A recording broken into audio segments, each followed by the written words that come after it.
Welcome back to Sinead Says podcast, episode 2. This one is a bit more professional because I have a professional microphone this time. So I just want to say welcome back and thank you for listening. Today on the show we have Annette Kelly, also known as Little Penny Thoughts on Instagram, but don't call her Penny because she doesn't like that. So her name is Annette, and she is she's a good friend of mine. It's weird because we've actually got each other through some crazy things and we only knew each other like a day and like we were going through some things. So we've been through some shit and we've came out really good friends, which is amazing. And we were just talking on the phone. I was like, oh my God, we need to do a podcast about this.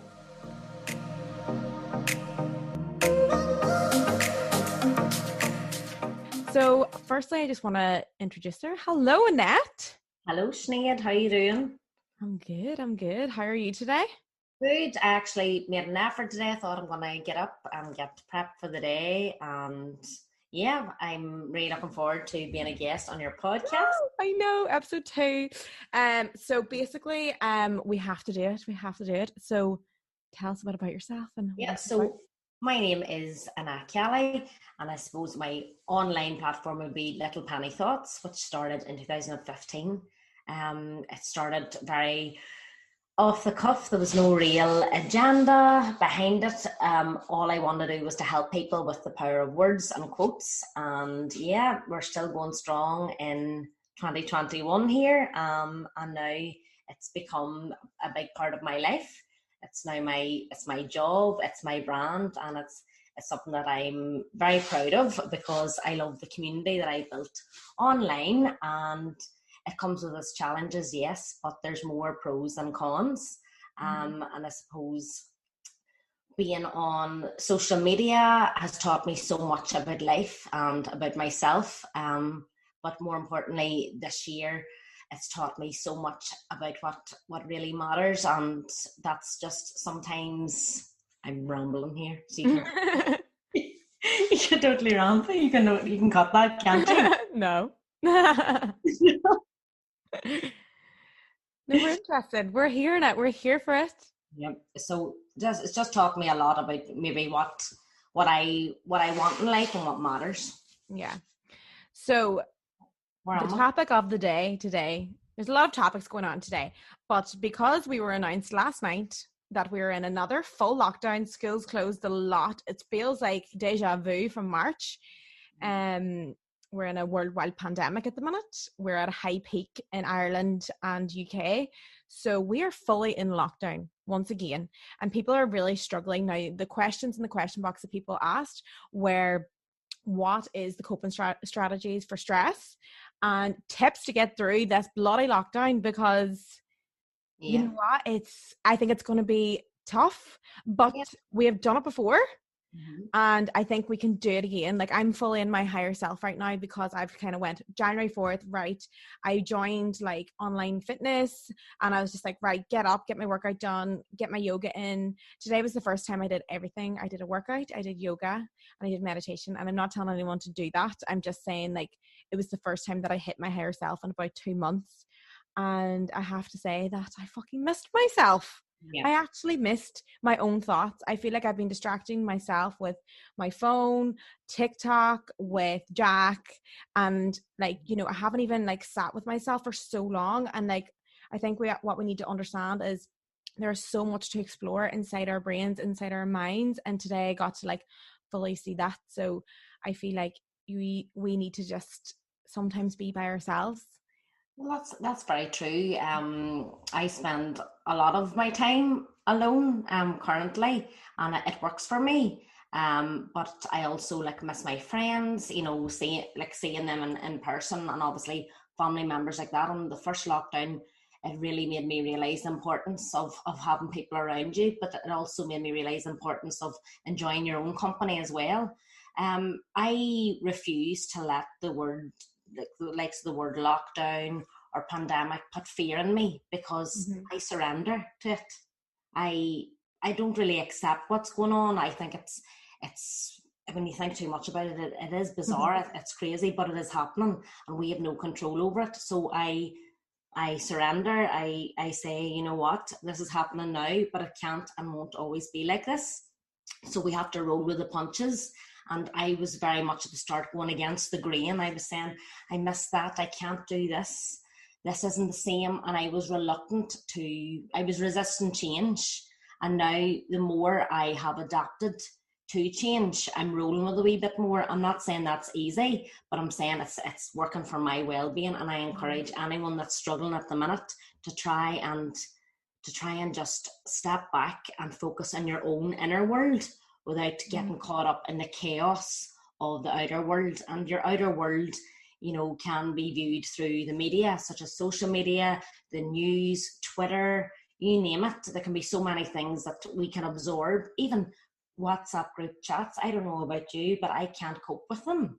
If someone's going to put in something that's going to generate fear within the group, and they don't even mean to do it, they're just sharing information.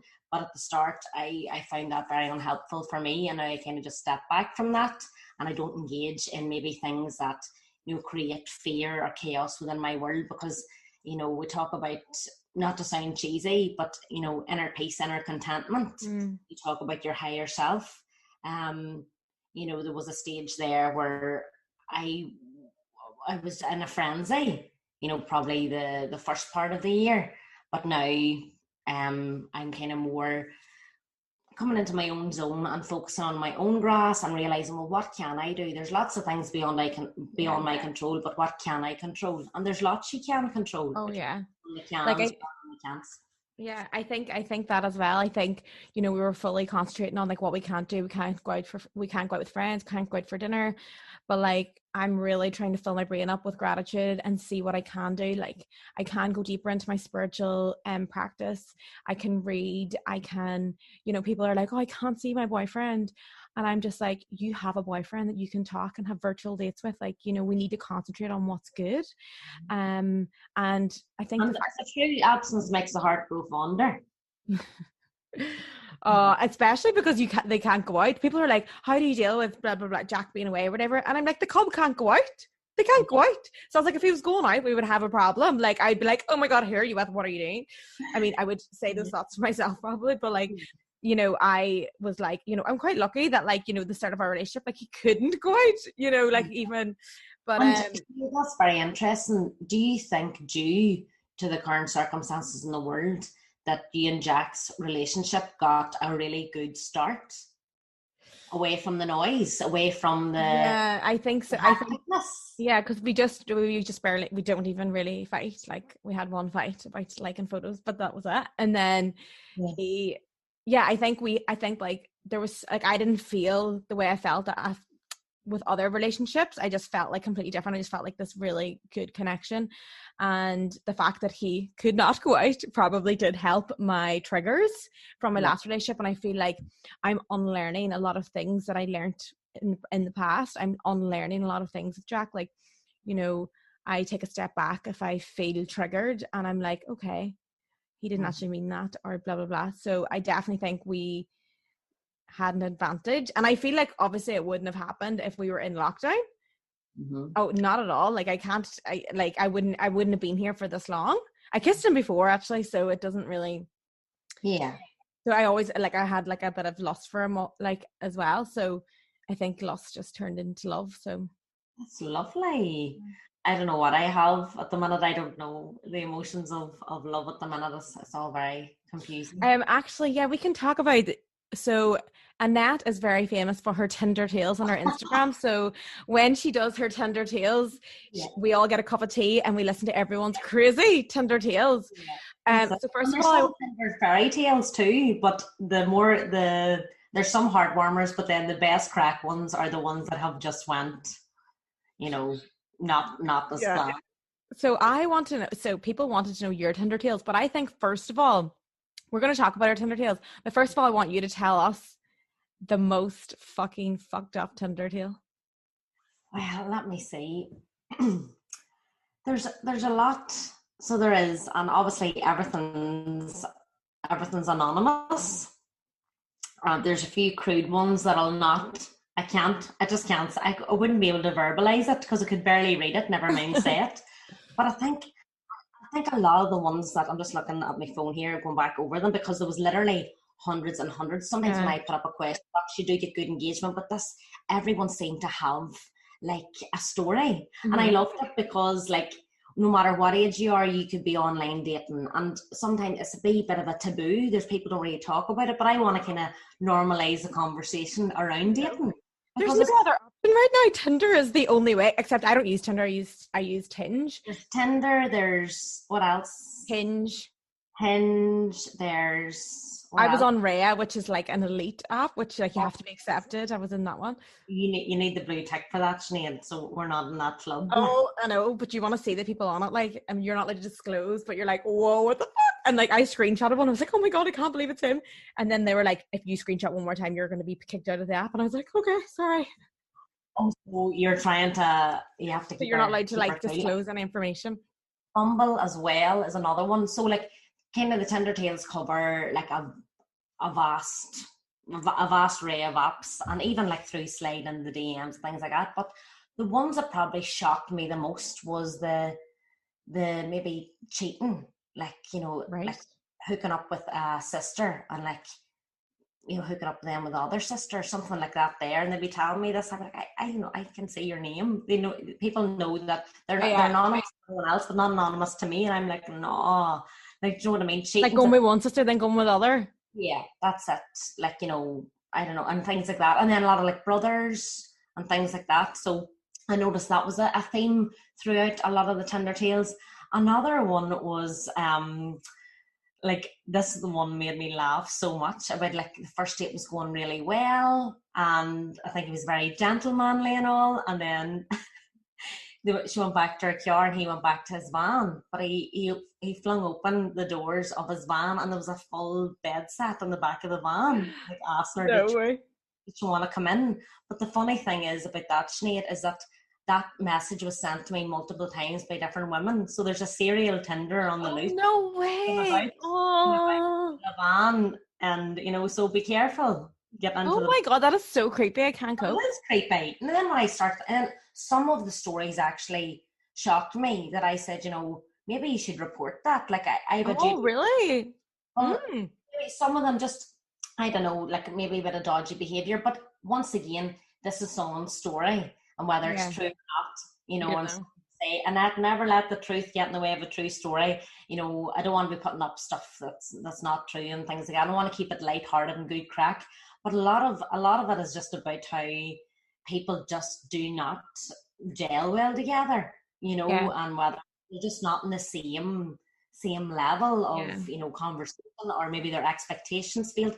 I think the most messed up one that I got was in the very, very first Tinder tale story thing I did, was that two people both catfished each other. So, you know what catfished is like, you're not pretending you're someone else, but they both did it to each other. So, well, they deserve each other then? They do. So together?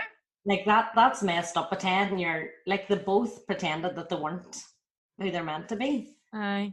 You know what that story reminded me of when you said about the van? I actually, like, if anyone doesn't know, for a long time I drove a transit van, and I've been driving the transit van for all my life that I've ever known. And then I became a blogger, like, you know, when I was away, came back to Ireland and was like, oh my god, I've got all these followers and they're going to see me driving a van. So I was like, but anyway, I didn't care. Anyway, I was just like A to B, and got into that glam van and drove it for how long, wherever. I'm not driving the van anymore. But I actually showed up to a date in the van. In the fucking Moran Valley guttering van. Sorry, plugging my dad's business. Yes, simple plug. I know. I pulled up to the Tire Restaurant in Noma and got into his car and like went for a walk in Loch McCrory. Imagine, like, and I didn't give one fuck. That's class. No, fair play. But your glam van, Sinead, was kitted out. I was in that van. It's not kitted out, don't lie. It's no. I mean kitted out as in you had a wee holy statue. Oh, the holy statue. St. Peter, I think. To me, that's kitted out. You know, if I have a wee, you know, St. Christopher travel safe or something like that there, that means it's kitted out, I'm safe, and people are doing the bitches here. So that glam van was protecting you, like. Right, now I want to know what your Tinder tale is. Come on. I know a few of your Tinder tales now, so you better tell me a juicy one. A Tinder tale. What if he's listening? Who gives a fuck? He was there. He knows. He knows. He knows what happened. Sure, you don't have to disclose names. It's anonymous. Let me see. Can we come back to this? I'll have a good think. I've got a few Tinder tales anyway. I've only had a few Tinder dates because I don't know. It's funny, like, because I think I think about even my age range, and my age range wasn't even Jack, so I wouldn't even have seen him on Tinder or Hinge or anything. But age, Sinead, I know you talk a lot about like age gaps. Do you think like age is only a number, or what's the crack? Yeah, this is actually something that people kept asking me in your question box. They were like, how do we, because someone was saying they were 20 and he was 24. And like a lot of people feel like they shouldn't be in those relationships because of the judgment of other people.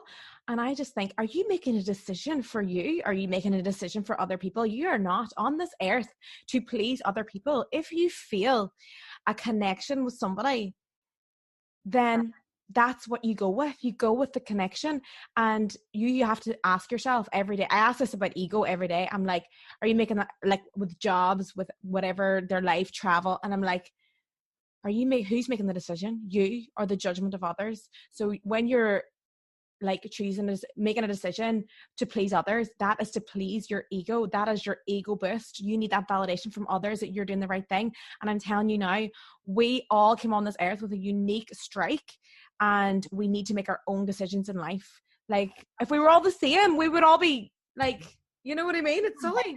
In regards to the whole dating younger people, why is it okay for men, to date a younger woman? But sometimes when it's a woman, there's more like, I don't know, there's more judgment around it. I know you joke about cougar and all that crack, and it's banter, and you can take it because you accept it, you find a connection there, and like 4 years is nothing. But I know people, like women that are in a relationship maybe with men 10 years younger, and they're so happy, but they're also very afraid of the judgment of what other people say, and sometimes it can get in the way of a wonderful relationship. So I think within reason, age is only a number, when you're legal and everything like that, and when you're older. When you get to a certain age, it's all about compatibility, personalities, connections, having fun. Like I'm all about, if you're dating someone or in a relationship with someone, there has to be that fun, in that sense of like being a team, but yet you are your own person. Yeah. And if there's a connection, like fuck everyone else. Like it's just how it works. And even I try to convince myself at the start, is he's so young, like we have nothing in common, like he's in uni, I'm like I'm an entrepreneur. I was like, oh my god, like blah blah. But like I just could not deny the connection. Like I couldn't deny like the chemistry. And I was just like, and I've been out with someone before that had exactly the compatibility, like people that would want me to see him with him, and like there was just something missing. There was just something missing. And then like I just found that with Jack. So I just feel like if you have the connection, stop worrying about what other people think. I know it's hard, but it will bring you on your whole judgmental detox. That's why I tell people to hug trees. Remember I made you hug a tree? Remember that time we went to Fermanagh? Yes. Hug trees. I felt extremely uncomfortable, but it felt good. Like right. Let me tell you the whole point of hugging trees. The hugging trees, people might think like, oh, it's like, a tree hugger. And I'm like, no, I hug trees to get rid of my ego, right? So hugging a tree and somebody walks past, right? And they look at you, like they literally look at you like you are crazy. And I'm like, and then when it happens, the fear of them thinking you're crazy is not as bad. Like they walk on by and you get on with your day and you've done something. And I'm just like, for me, it just like gets rid of everything, because sometimes I'm afraid to say things like, on my Instagram, maybe I want to talk about something really intimate or about sex or about like relationships, and then I'm scared of what people would say. I do admire that about you, Sinead, from the very early days when I started following you and I didn't know you. I was thinking, you were just so out there and you said whatever, and you said what a lot of young girls maybe think, but they would never put it online out of the fear of judgment. And a message I do want to get across today is, what other people think of you is none of your business. Because at the end of the day, the right people, I care about what my friends and family think of me, the people that love me and know me and support me. But the likes of other people that don't know you, a lot of strangers that are just passing judgment, that's their perception, and that's okay. But I refuse to listen and to if we all listened to what other people thought of us, we wouldn't do nothing. Oh, The no. way to avoid criticism is to say nothing, do nothing, be nothing. And it's the people that maybe put themselves out there. And it's, I know you've got a lot of trolling online, but it hasn't deterred you from doing what you feel is your purpose. Yeah. And that takes a lot of strength from within, especially in days where you don't feel like it and you do feel vulnerable. Yeah. Just keep going. I know. And like, to touch on that, I think sometimes the biggest judgment comes from those closest to us. And that is the biggest thing to get by. Like, I'll never forget my mom and dad when I was like, no, I'm just going to live in Magaluf forever. Like, I was just like, I'm just going to work in this bar forever. And they were like, get back here, get your degree, get a good job and live in da-da-da. And I was just like, I felt so much shame for years and years and years. And that's something that I had to break through. And I broke through all that. And like, my mom works for me. Well, so you have to just shut it out. Yeah. Like, something I'll say about the other day, Jack put up this story. So we were at Gorton Glens and everyone was like, where's that to Jack, in his messages. And he was like, hey guys, he didn't say that, but he just says, everyone was asking, but we're in Gorton Glens. And all his friends really made fun of him for being like, who do you think you are? You're a blogger, blah, blah, blah. And he took it down. And I was like, babe, this is where it begins. This is when you have to break through the judgments. I'm like, they could be working for you if you actually continued this. Do you know what I mean? But it is something that I dealt with at the start of like blogging, and I'll never forget it. So I was like, I was doing like my fitness and my PT or whatever, and I was like helping people, lose weight. I was doing like nutritional stuff, and I was like speaking on my story for like the first few times, and I really loved it. I loved the feedback that I got from everyone. It really drove me. Like, I loved helping people. And I'll never forget, I walked into work. I think I was living in Liverpool at the time, and they didn't know I was standing there, and they were all mocking me. Oh. And I'll never forget the feeling. And I was like, oh, I can't do this anymore. So I stopped speaking on Instagram. I just stopped for like 6 months. And then I moved away, and then I got into myself again and like started feeling it again. And I was like, I'm going to come on again. And I just think like, if I would have listened to other people's judgment of me, and like, I was like, I needed to please them. I needed their validation. So I needed to shut up. And I had to break through that. And just like every single person listening to this now, like, you need to break through the judgment little bit by little bit, such small little things.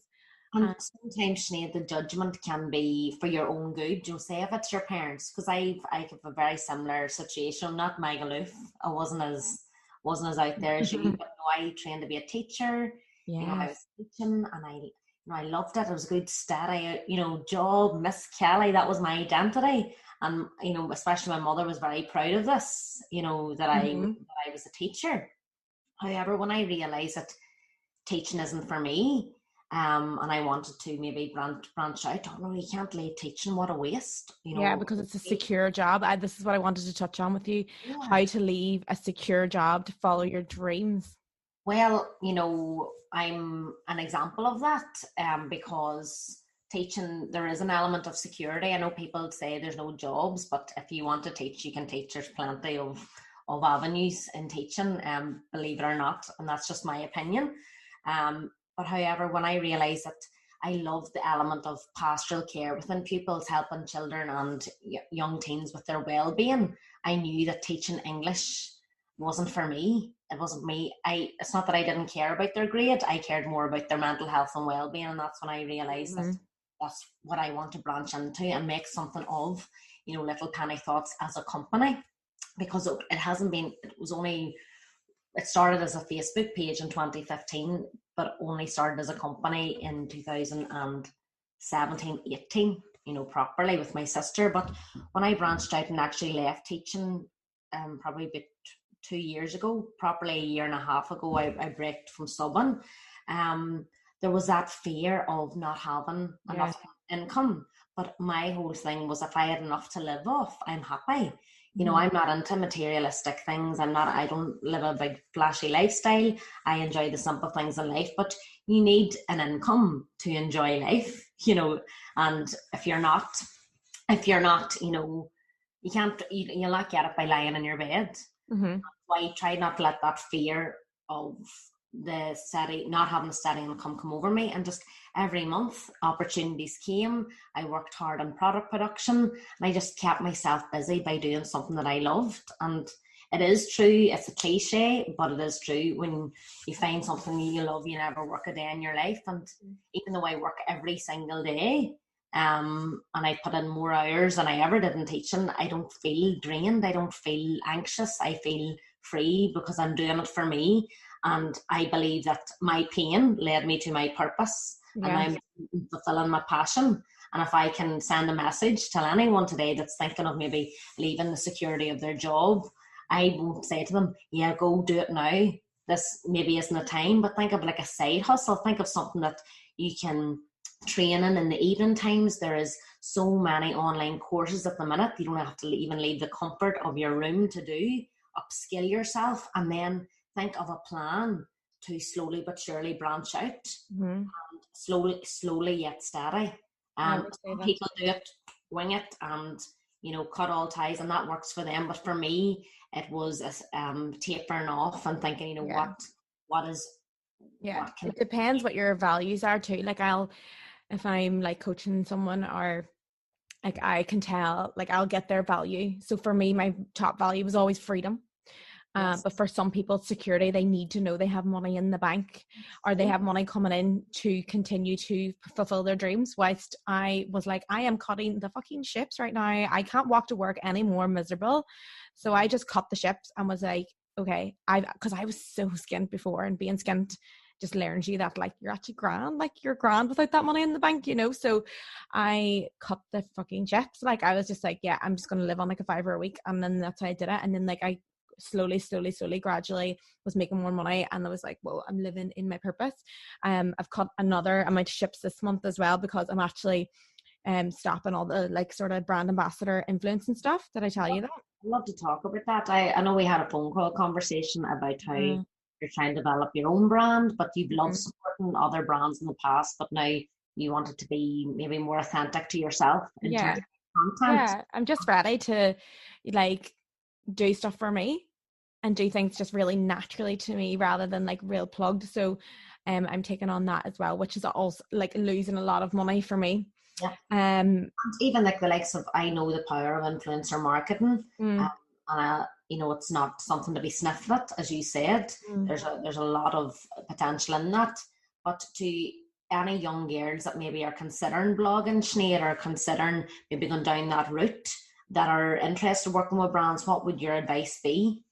Oh, okay. So this is a kind of touchy one with me, because right now it's not like it was before. There's a lot of negativity out there. Like people really can't understand it sometimes. But say if someone writes to me and they say, can you shout out my little sister's page? I'm like, what age is she?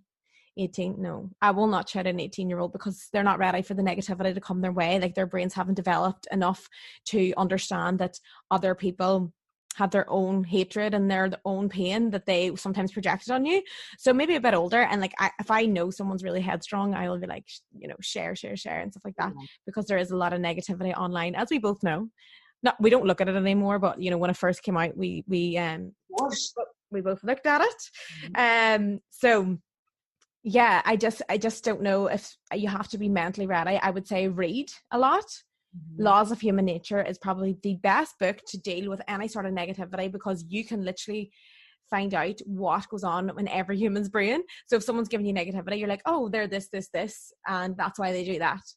So with the likes of say someone, you're promoting a product or whatever, and you get a bit of backlash. At the end of the day, this was your income, and also you were supporting a brand, helping to build a brand.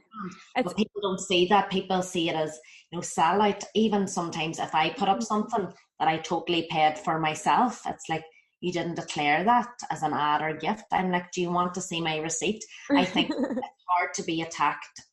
It's hard to be totally transparent all the time. Like, do you have to say all the time that I paid for this, or I didn't pay for that, or whatever? And so you're right, something about the authenticity, that you kind of want to be more free in your content. Yeah. But I think if anyone's going to start blogging, first of all, it's a great way to be remote working. Yep. You have to be true to yourself. Don't take on any lad. Like I have turned down some crazy shit. Sometimes people are like, what's the craziest thing you've turned down? And I'll tell you my craziest thing. £4,500 for one picture. What? Of me drinking a certain drink. Right. I was just like, no, that's not for me. Was it alcoholic or not? No.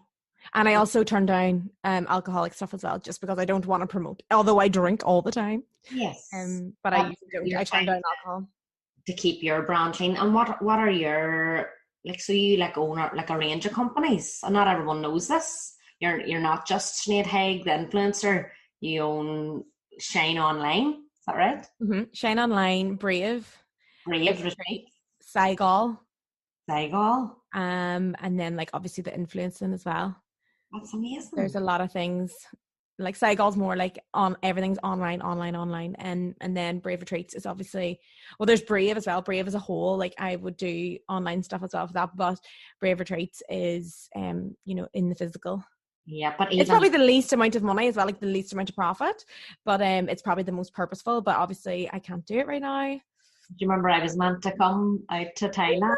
Like I was employing you, that's right. I was at a very fixed mindset in that stage of will I go, will I not, I don't know, see now. And if everything was open and clear, I have now this more appreciation for travel. Like I cannot wait to travel, because travel isn't just for the pictures or for the sun, it's for the connections and the memories that you make. Like, and I do miss that. And now I'm going to be definitely, when things down the line open up a wee bit more, I'm going to enjoy traveling.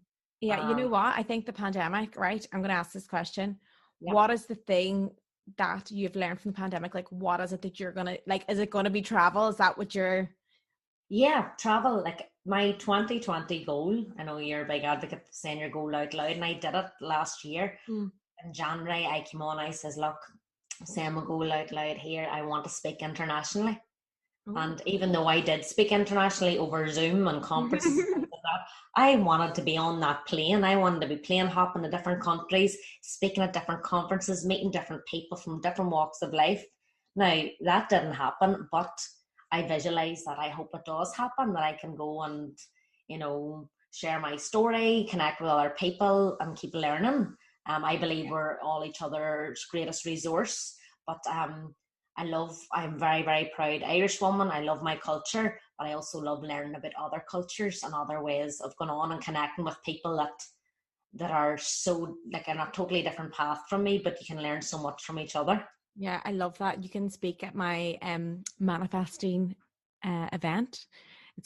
It's literally a festival for mindfulness. Like I've literally I don't know where or when it's going to happen, but it's called Brave Fest. And it's basically like speakers, like loads of motivational people, like in a big festival, and like music after. Like I just have it in my head. I'm just like, this is going to be like, I don't know when it's going to happen, but it's already going to happen because I've manifested it. That's it. Unreal. And like the universe is just delaying me because I'm not prepared yet. I said about Australia as well. It was like, everyone's like, are you not really annoyed? And I was like, the universe is delaying me because I'm not fully prepared to go back. Well, that's it. And obviously, you've so much going for you at home as well, which is amazing. The likes of, you said there, one thing that what the pandemic has taught me, it's not just about what I miss, it's reminding me about what I have. And I'm so grateful for the amazing friends and family I have, because we've all got each other through it. Some of us have the really good months, really bad months. Even like just the importance of connection has been really, really drummed home to me this year, because I was in a bit of a rabbit wheel or hamster wheel beforehand, just round and round, busy. But when that was taken from me and I had to stop and reevaluate things, it was uncomfortable because I felt lost and out of purpose. But you pivot, you rewire your brain, and you go again. And like, if someone's feeling unmotivated at the minute, dissatisfied with their life and just feeling totally crap, sit with it and be uncomfortable and try to realize, why is this, and why does this maybe keep happening, and then try and make small changes and get the support, professional support and help that you need. For me, Sinead, I've said this before, I think I've said it in every podcast I've done, was when I was battling with anxiety and depression. It was cognitive behavior therapy that actually got me through it, and that taught me skills for life, so I'll not go back to anxious and that again, or if I do, I can pull out the skills to get through it. I know you're a big advocate for making therapy cool, like, Yes, I love therapy. I just don't understand why not everyone wants a therapist. I'm just obsessed with like going in and being like, this happened to me this week, and she's like, well, if you, and I'm like, oh yeah, that makes sense. But even like, it's finding the right therapist. Oh yeah, I know, it's hard. I'm so lucky with mine, you see, so same as that. Find me. Definitely. So yeah, make therapy cool. I love that too. And like, you've, like, Sinead, in your own way, you have normalized conversation on your platform around lots of things that people don't talk about. Like, even I'm only finding my voice online now. I don't think 2 years ago I would have done Tinder days, because it wasn't very Little Penny-esque. It wasn't a quote. Yeah. But you're showing your personality, your authentic, your authenticity, or what do you call that? Authenticness is just like shining through. Yeah. And you are a crack. You are like, if I would describe you, if somebody says, what's Annette like? I'm like, oh, just crack. Like, I love the crack. Laugh, like I love the crack, and I've found my voice, and you'll not be everyone's cup of tea. I'm holding a cup of tea up here, but not everybody likes tea, and that's okay. But I'll never understand how people don't like tea, even though this is drinking. Are you a coffee drinker? Oh, coffee, tea. I have like 5 cups of tea a day, and coffee, like only 1 cup in the morning. That's it, and that's it. Yeah. Try to like do like lemon and. Oh, I do everything. I'm like cherry, green tea, chamomile. I'm all about the tea, like. I put up a post recently, Sinead, that created a lot of conversation. It was called "Doing It for the Gram." Yeah. And I used to do a lot of things for the gram or social media, even back in the Bebo days. Like, I was everything. I used to tag myself everywhere and anywhere, and not really for me, just for other people. Even when I was at a concert, I can't wait to go to a concert now and not even take out my phone and actually just observe it. I used to video all the concerts. No one gives a monkeys about it. Like, I think a lot of it to me is learning, yes, be present on the gram, but don't like lose out and being present in your own life. Things like that. And obviously, when you're growing a brand and growing your business, you have to have an element of being present online, but it can't take away being present in the real world. How do you strike that balance? Because it's something that I'm learning myself. I have a few different things I want to touch on with that. So I will talk about doing it for the gram. First of all, when I first started blogging, obviously when you first start, like, you don't get paid for years. So you're blogging, but yet you need to work. So I was working in a bar, and like, I would never show that I worked in a bar. I just wouldn't show it. I was just like, no. Like, I was just showing like where I was, like nice pill bars and like nice bars, and like I wasn't saying like what I was doing.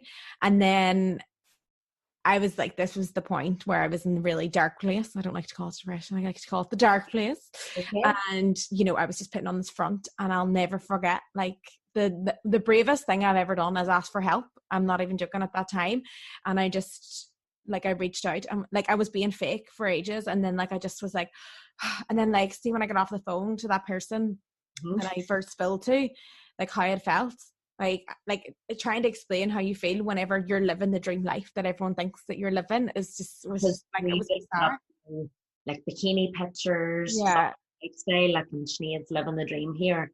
And like, you know what? I was in complete denial as well. Like, I was in denial, and see, once I accepted what I had felt, I was like, okay, now it's time to take action. Age? I was about, I must have been 24, 25. 24, 25 at the stage.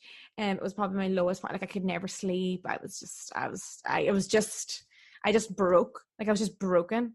That's how I can describe it. But I'll never forget, like, since the day that I like asked for help, I'm not even joking. Like, it's all been up from there. Like, obviously I get anxious, but I bring it back with the tools. But I just got anxious, didn't know how to deal with that, didn't know the tools, let all the automatic negative thoughts infest my brain to the point where it was just like, okay, like, breaking point. So that once I was like, I went on Instagram and I was like, fuck this. I am actually down. I'm so down. I'm like, I need help and I need to like bring myself back up. So that's what I did. Like I literally fought every day with like two different people in my head.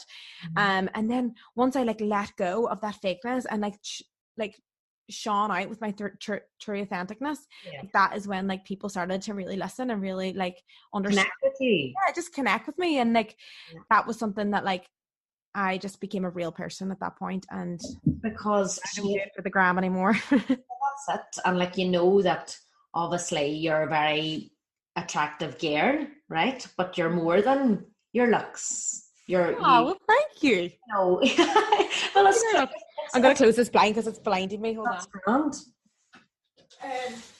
But continue on with the. I'll continue on. Continue on. But yes, honestly, like, and I can remember you saying that to me, that you were judged a lot, you know, on your looks, and you made me say, "Oh, poor Sinead, judged on her looks." But that's a judgment. People taking you, oh yeah, and thinking you like this blonde. That's that whole blonde. They were like, well, it's easy for you to do this because, like, you know, you're good looking or whatever. And I'm like, well, there's loads of like people like me that aren't in the place that I am.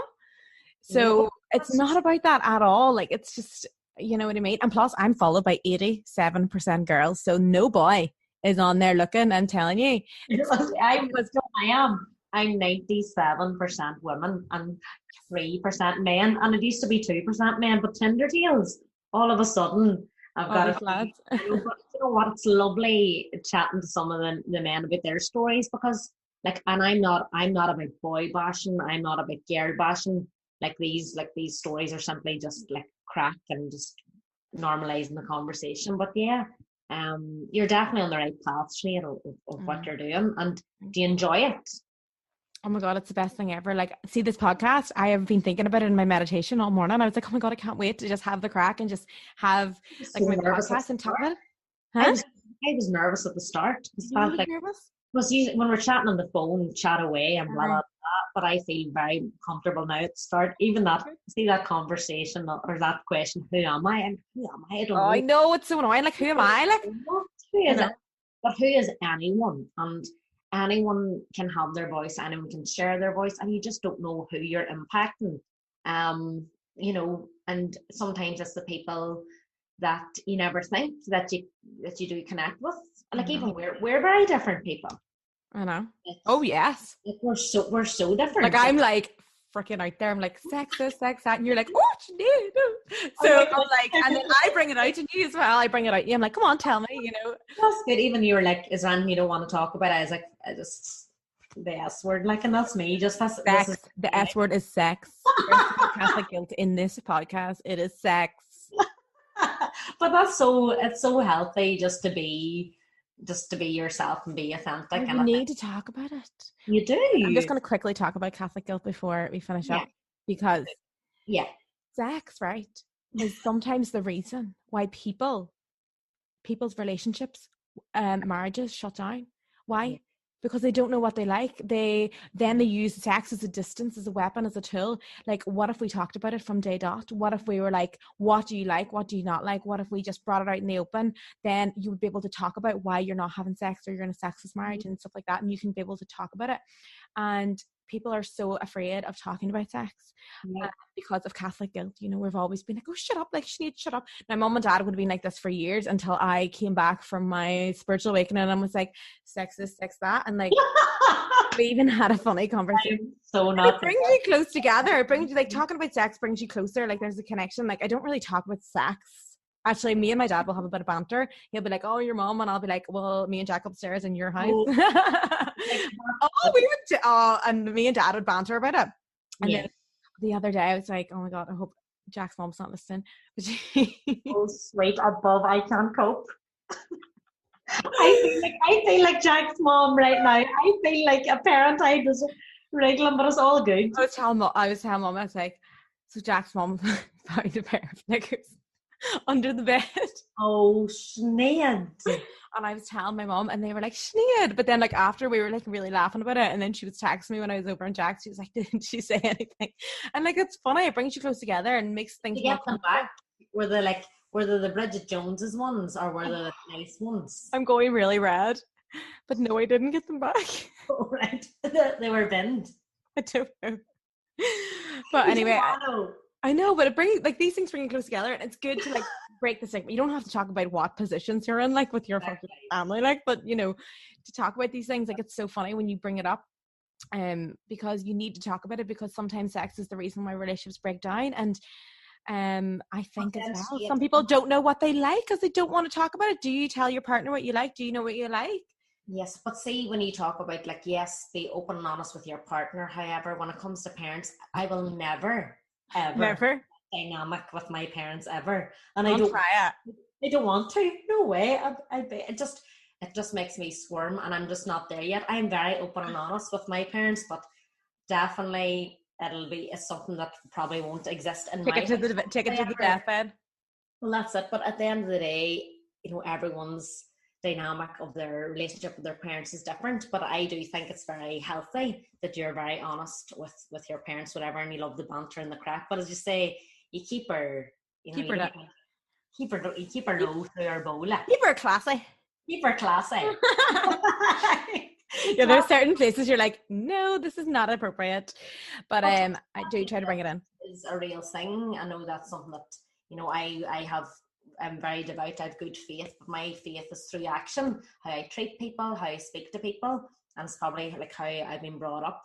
Like around our dinner table, no one's ever talked about, you know, Daddy says, you know, if you've nothing nice to say nothing at all. And in regards, I take that with me because I'm not really into gossip or things like that. But in terms of Catholic guilt, there are certain behaviours that I would have had to unlearn, because guilt's a real thing. But I think if you're a good person and you're doing your best in life, then, you know, you're not a sinner as such. And that's just my opinion. Religion's always a very, very controversial topic, but I think it's very personal to people and each to their own. And I think it's something that, you know, I'm all about faith and action, you know, doing things, being grateful, you know, saying thank you and doing random acts of kindness is my faith. And it's something that's private to me in terms of my religion as such, if that makes sense. Yeah, it does. So we're going to finish up, but we're going to finish with my favourite drinking game. Oh, Sinead, I'm not fit. It's not a drinking game, but this is a Sinead. Everyone's like, oh, Sinead, stop. Nobody likes being nice in Ireland. They're like, oh, Sinead, stop with the corny. So the first thing I always say is, I want you to tell me something you like about me. Tell me something you like about yourself. Okay. And tell me your goal for 2021.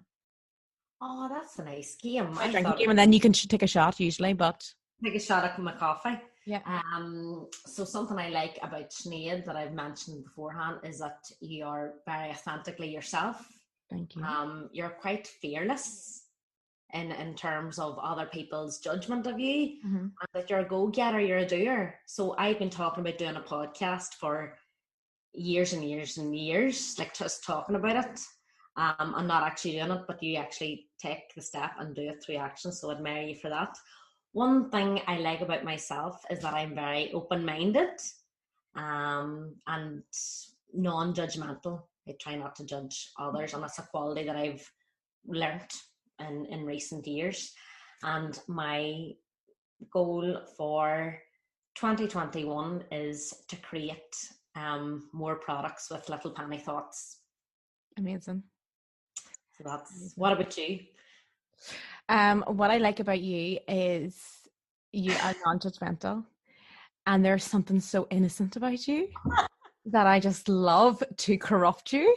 I just love it. I love to be like telling you the crack. And I just love that. I do love that you're non-judgmental as well, and of course the crack. And you're a great role model, and I love that you left the teaching job, because that a lot of people just don't want to leave secure jobs, and teaching, some people are amazing teaching, like Jack's going to be a teacher, but Jack with children is like the best thing ever, and like he's meant to be working with children, like that's his meant to be. Or if that doesn't work out, like he's going to work for he's going to be a famous ex-boxer. Anyway, so like you can see that there's different personalities, and I'm glad that you did that. What I like about myself is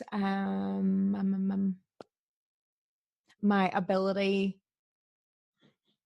my thirst for knowledge. I constantly want to be learning new things. I constantly want to be reading. And I'm so happy that like that's something that I really enjoy, and I get so much reward out of reading because it helps others as well. It helps my followers and all. So, and then my goal for 2021 is, every time it's different. 2021 would be obviously I want my own space. Like I want a house. Yeah. Maybe a villa in Bali, maybe an apartment in Australia. I don't know, but that's what I would really like, because I'm ready. You want your own space, your own. Yeah. I'm living at mom's here, like, so I'm like ready to go. Yeah, so that a place where, you know, you can keep your pants safe. Yes. Yes. No one has to see your pants again. Oh, okay. Wrap it up. Literally wrap it up. So thank you for coming on, Annette. I just love this. It's very refreshing and a different type of podcast that I've ever done. You always push me out of my comfort zone. Oh yeah. I'm gonna get eaten. I want to turn off this record button that now. Okay, so thanks for listening, guys. Bye.